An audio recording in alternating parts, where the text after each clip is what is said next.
কুমিল্লার ঘটনায় হিন্দু মুসলিম নয়, জড়িত দুর্বৃত্তরা, যা বললেন নুরুল হক নূর।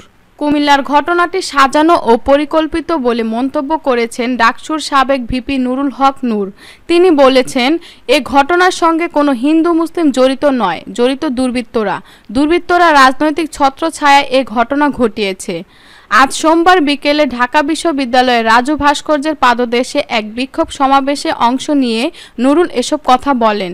বিচার বিভাগীয় তদন্তের মাধ্যমে সাম্প্রদায়িক সম্প্রীতি বিনষ্টকারীদের চিহ্নিত করে শাস্তি দেওয়া ও সংখ্যালঘুদের নিরাপত্তা নিশ্চিত করার দাবিতে ছাত্র অধিকার পরিষদ এই সমাবেশের আয়োজন করে। বিক্ষোভ সমাবেশে নুরুল হক বলেন, সারা দেশ যখন দাঙ্গা হাঙ্গামায় জ্বলছে, তখন বৃহৎ রাজনৈতিক দলগুলো একে অন্যের উপর দায় চাপিয়ে গতানুগতিক বক্তব্য দিচ্ছে। এসব অঘটন যারা ঘটিয়েছে তারা সাম্প্রদায়িক অপশক্তি নয়, রাজনৈতিক অপশক্তি। কুমিল্লায় 4 ঘন্টার মধ্যে রাষ্ট্রীয় প্রতিষ্ঠানগুলোর কাছে সহযোগিতা চাইলেও তারা এগিয়ে আসেনি। সরকারের উদ্দেশ্যে নুরুল বলেন, প্রতিপক্ষের ওপর দায় চাপানোর গতানুগতিক বক্তব্য বাদ দিয়ে দ্রুত বিচার বিভাগীয় তদন্তের মাধ্যমে দায়ী ব্যক্তিদের বিরুদ্ধে শাস্তিমূলক ব্যবস্থা নিতে হবে। শাহবাগসহ দেশের বিভিন্ন জায়গায় সনাতন ধর্মাবলম্বী ভাই বোনেরা তাদের নিরাপত্তার জন্য যে বিক্ষোভ কর্মসূচি করেছেন তাদের প্রতি আমরা সংহতি জানাই। সহিংসতার ঘটনায় জড়িত ব্যক্তিদের বিচার দাবি করছি। যেসব মন্দির ভাঙচুর করা হয়েছে, সরকারি খরচে সেই মন্দিরগুলো পুনর্নির্মাণ করতে হবে। একই সঙ্গে ক্ষতিগ্রস্ত পরিবারগুলোকে তাদের ক্ষতির দ্বিগুণ পরিমাণ সহযোগিতা করতে হবে।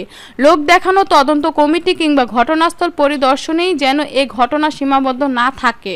থলের বিড়াল বেরিয়ে আসার ভয়ে সরকার সাম্প্রদায়িক সহিংসতার ঘটনাগুলো তদন্ত ও বিচার করতে চায় না বলে অভিযোগ করেন নুরুল হক। তিনি বলেন, 2009 সাল থেকে আওয়ামী লীগ সরকারে রয়েছে। রামু নাসিরনগর, অভয়নগর সহ বিভিন্ন জায়গায় দাঙ্গা হাঙ্গামা তাদের শাসনামলেই ঘটেছে। একটি ঘটনারও নিরপেক্ষ ও গ্রহণযোগ্য তদন্ত হয়নি। এর মধ্য দিয়ে আমরা ধারণা করতে পারি সরকার রাজনৈতিক ফায়দা নেওয়ার জন্য এসব ঘটনা ঘটায়। নাসিরনগরের ভাঙচুর, অগ্নিসংযোগে জড়িত 3 জনকে স্থানীয় সরকার নির্বাচনে নৌকা প্রতীক দেওয়া হয়েছিল। এর মাধ্যমে বোঝা যায় সরকার এই অপশক্তিকে প্রশ্রয় দেয়। একটি খুনেরও বিচার হচ্ছে না, একটি ঘটনারও তদন্ত হচ্ছে না। সব ধর্মের মানুষের উদ্দেশ্যে নুরুল বলেন, বাংলাদেশ যে একটি অসাম্প্রদায়িক দেশ, তা সব মতপথের মানুষ এখানে ধর্মীয় স্বাধীনতা থেকে শুরু সব অধিকার ভোগ করবে। এসবের ফয়সালা 1971 সালের মুক্তিযুদ্ধের মধ্য দিয়েই হয়ে গেছে। কাজেই আজকে যারা অধিকার বঞ্চিত তাদের অধিকার ফিরিয়ে দেওয়ার জন্য সংখ্যাগুরু মানুষকে পাশে দাঁড়াতে হবে। ছাত্র অধিকার পরিষদের সাবেক ভারপ্রাপ্ত আহ্বায়ক মোহাম্মদ রাশেদ খান বলেন, হিন্দু মুসলিমের সম্পর্কের অবনতি ঘটানোর জন্য কুমিল্লায় ষড়যন্ত্র করা হয়েছে। প্রকৃত হিন্দু মুসলিম এই ষড়যন্ত্র করতে পারে না। যারা এটি ঘটিয়েছে তারা সম্পূর্ণ অমানুষ ও কুলাঙ্গার।